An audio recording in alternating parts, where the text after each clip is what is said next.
Made in Abyss Season 2 akhirnya sudah selesai. Dari keseluruhan episode yang saya tonton mulai dari episode pertama sampai ke-12, banyak sekali masukan dan kritik yang akan saya bahas di video ini. So, tidak usah menunggu lagi, kita akan bedah satu persatu.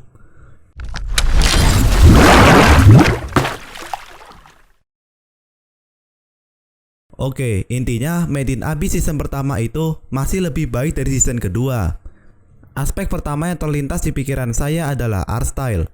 Coba kita lihat dari episode pertama dulu. Di sini ada karakter bernama Fueko yang jelasin perjalanan hidupnya dari seorang budak sampai menjadi anggota 3 Sage-nya Wazukyan. Hal yang janggal adalah ketika scene ini ditampilkan, grafisnya lebih gelap.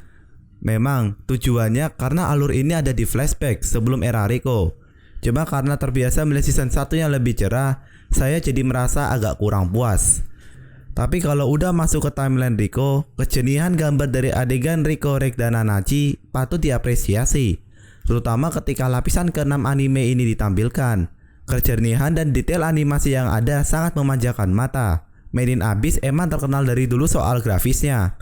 Tapi bukan berarti ini tidak ada kekurangannya. Saya sendiri sangat menghargai kerja keras studio untuk bikin season 2 Made in Abyss ini.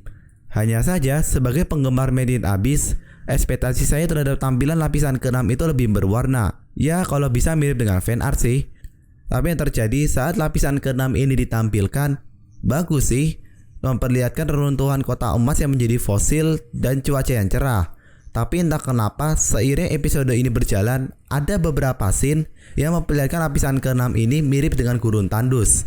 Tapi memasuki alur desa Iblu, ekspektasi saya terhadap Made in Abyss ini kembali tercapai, yaitu ketika saya melihat kembali scenery bangunan kota emas yang detail dan indah. Dan ketika akhir episode saat desa Iblu ini runtuh, cahaya langit yang ditampilkan sangat indah seperti cahaya matahari pagi. Bahkan seperti pihak studionya sendiri yang menggambar latar tempatnya lebih serius daripada karakternya. Bisa dilihat kadang karakternya digambar seadanya kalau dilihat dari jarak jauh. Hampir samalah dengan kebanyakan anime lain. Tapi pas backgroundnya dianimasikan, hasilnya nggak tanggung-tanggung. Kedua, saya akan review musik di season 2 ini. Di awal episode, telinga kita langsung dimanjakan dengan lantunan musik masa lalu Fueko. Nah, kesannya ini pas sekali menggambarkan Fueko yang menderita ketika dia kecil. Dan saat Fueko dan grup Ganja sampai di Abyss, lantunan musiknya langsung berubah yang mengisyaratkan adanya harapan besar di dalam Abyss.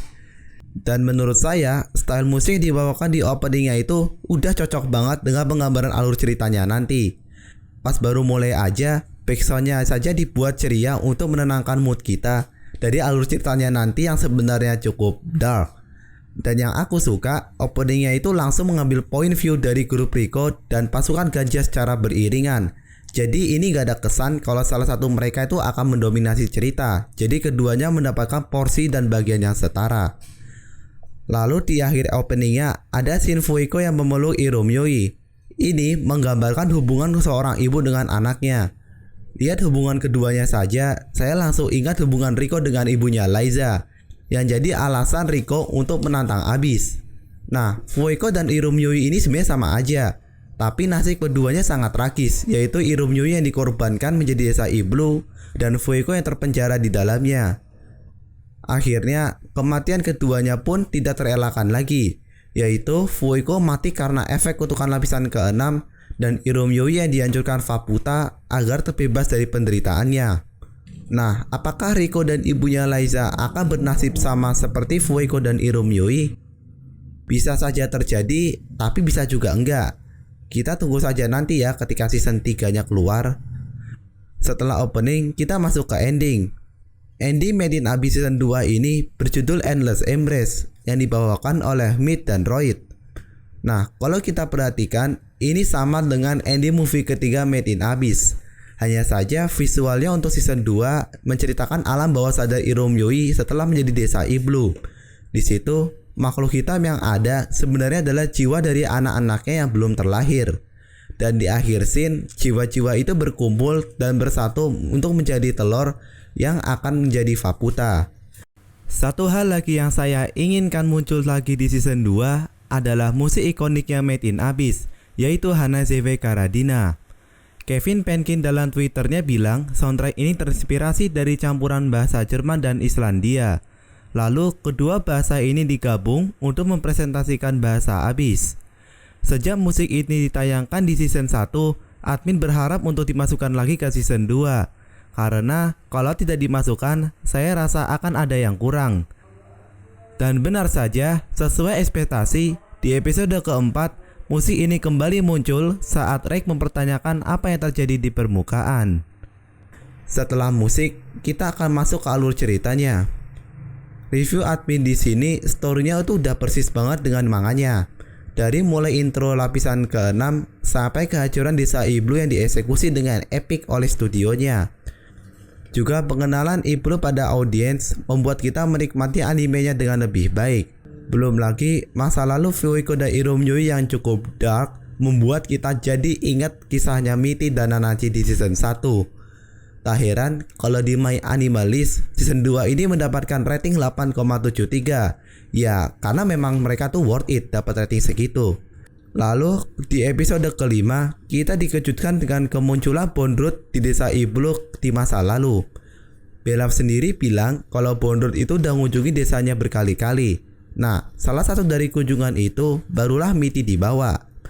Bagi yang nonton animenya mungkin bingung, lah kok bisa ada manusia yang bolak-balik ke lapisan ke-6 seperti gak ada apa-apa? Kan kembali dari lapisan itu menjadi mindless Narehate atau mati kan karena kutukannya.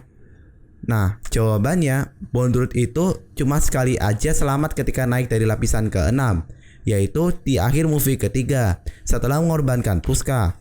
Berarti yang mengunjungi desa Iblu ya tubuhnya itu mati. Tapi karena dia punya artefak Zoaholic, Bondrewd tinggal pindah ke tubuh lain di Idofron. Jadi seperti itu jawaban singkatnya.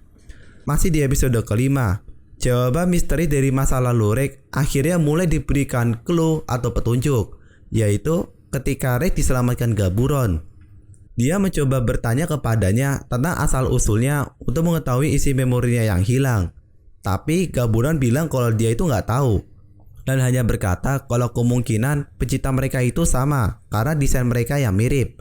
Namun mereka itu sebenarnya sudah beda jenis, yaitu Gaburon adalah bagian dari interferensi unit dan Rick belum jelas dia dari spesies atau robot apa. Untuk pembahasan interferensi unit dan Rick akan saya bahas di video lain agar di sini tidak terlalu panjang ya. Seperti semua anime lain, Made in Abyss yang kedua ini memang bagus, tapi bukan berarti nggak ada kekurangannya. Hal pertama yang terpikirkan adalah pace ceritanya yang lambat. Ini sebenarnya nggak salah karena di season ini memang hanya nyeritain petualangan Riko di lapisan ke-6. Dan di manga memang kenyataannya seperti itu. Keunggulannya sih ini dibahas secara detail dan tidak terburu-buru. Kalau di season 1 kan kebalikannya. Ceritanya itu langsung rangkap dari lapisan pertama sampai lapisan keempat sekaligus. Dan di movie ketiga baru membahas lapisan kelima. Cuma kekurangannya di season 1 karena dibahas secara terburu-buru, jadi terkesannya itu cuma intronya saja dan terlalu fokus ke Riko dan Rick. Jadi sudut pandang cerita Made in Abyss dari karakter lain seperti Ozen, Bondrewd, dan Delver lain itu jadi kurang terekspos. Jadi opini admin terhadap season kedua hasilnya itu sangat memuaskan dengan keseluruhan cerita yang ditampilkan dengan baik. Memang ada beberapa hal yang perlu diperbaiki, seperti salah satunya ketika Faputa berpisah dengan Riko, Rick, dan Nanachi, efek pantulan cahayanya itu terlalu berlebihan. Walaupun mungkin ini memberikan kesannya lebih dramatis, cuma saya rasa ini kurang tepat saja. Oh iya, ngomong-ngomong, bicara soal episode terakhir, saya kemungkinan tidak akan bahas lagi dari segi alur cerita ya, karena memang intinya itu nggak terlalu banyak. Jadi lebih ke perkembangan karakternya Faputa dan hasil pertarungan akhir. Jadi admin memutuskan untuk bahas episode itu dari sudut pandang Faputa atau yang lain di lain video. So, itu saja review season 2 Made in Abyss menurut admin pribadi. Memang saya nggak akan bahas terlalu banyak karena bakal kepanjangan kalau dibahas per episode. Oh ya, kedepannya admin mau bahas anime lain yang sudah tayang di season ini seperti Boku no Hero.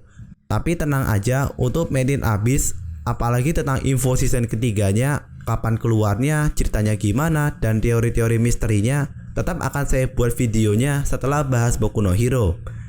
Karena ya Made in Abyss ini jujur udah gak kesentuh algoritma YouTube lagi. Jadi terakhir kesentuh tuh cuma pas season keduanya berakhir, yaitu Oktober kemarin. Ya itu hitung ya channel ini biar cepat monet lah. Dah itu aja isi konten ini. Sekarang gimana pendapat kalian tentang season ini? Kalau kalian ada pendapat silahkan komentar di bawah ya. Terima kasih udah nonton dan bye bye.